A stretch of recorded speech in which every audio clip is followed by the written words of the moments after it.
if we start with your book, the King's, what was it, the President's Bankers, all the President's Bankers, and you kind of talked about how the bankers have been able to maintain this grip of power, if you will, right? And it seems like throughout whatever the last century, regardless of who was in office, which political party, which president, whatever, it's been kind of the same people that have been able to maintain that. Is between that, seeing that play out, and then of course, the Jekyll Island story, it seems there's a lot of conspiracy that's in there.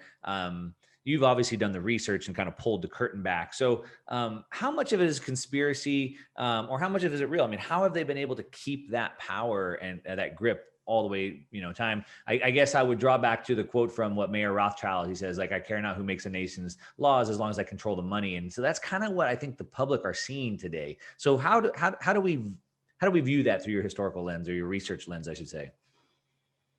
Yeah, I mean, it's a good question, because it's not really a conspiracy. It's just something that people don't spend time unraveling, or that it's just difficult to sort of dig into. Because, for example, the whole Jekyll Island meet, there's a lot of documentation for that, and there's also stories that have evolved around that. When I looked into the history of it, I actually took firsthand accounts from a fellow named Frank Vandersliff, who was actually one of the senior members of what became now Citigroup, National City Bank at the time, and he was a reporter. He was actually a very good writer. So some of the sort of the dark train kind of stories and stuff actually might have been embellished, but did happen, right? And so a lot of the collaboration of he who was a man of banking, and Nelson Aldrich, who was a man of Washington, that was sort of one element. But if you go up the level, J.P. Morgan, Teddy Roosevelt, that's the element of a president and the head of, at the time, the most important bank, and still the most important bank in the United States.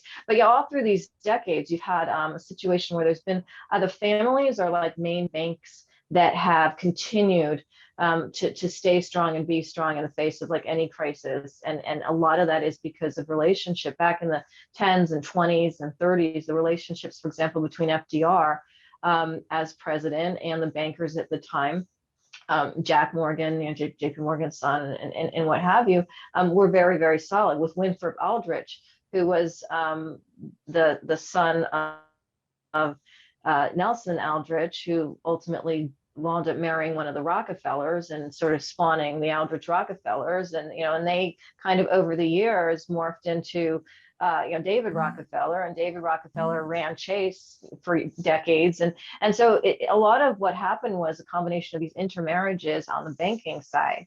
And then with respect to the presidency, all of those connections, presidents actually openly wanted and still want advice from Wall Street. So FDR, who basically ran on a sort of, an element of post 1929 crash, middle of the Great Depression. Everybody, hated bankers at the time, and the bankers were looking in terms of how to reform themselves in the eyes of the public, so they could kind of get their money back into their hands. Was openly working with some Wall Street leaders, including the leader of Goldman Sachs at the time, to be his advisor.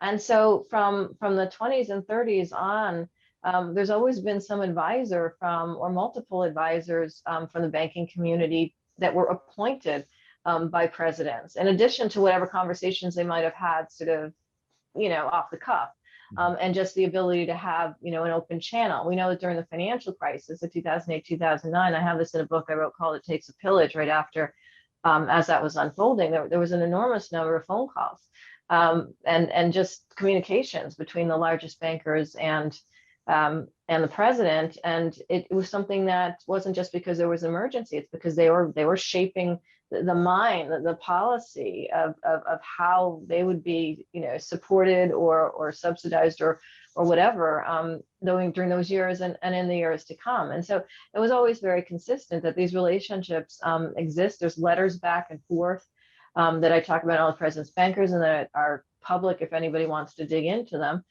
through presidential libraries of real camaraderie. And actually real trust. There was times where bankers and presidents, worked together to sort of build things in the country. Then there were times where bankers wanted presidents to help them get out of their own messes, or simply to expand their their wealth or power base. And so these are things that are real. Their motivations are internal personal motivations that might be different for each banker. Yeah. And for the presidents. But you look at President Obama, for example, his assets were with JP Morgan Chase, and he considered Jamie Dimon to be his favorite banker. In the wake of the financial crisis, Jamie Dimon, CEO of JP Morgan Chase, and President Trump did kind of the same thing for a minute.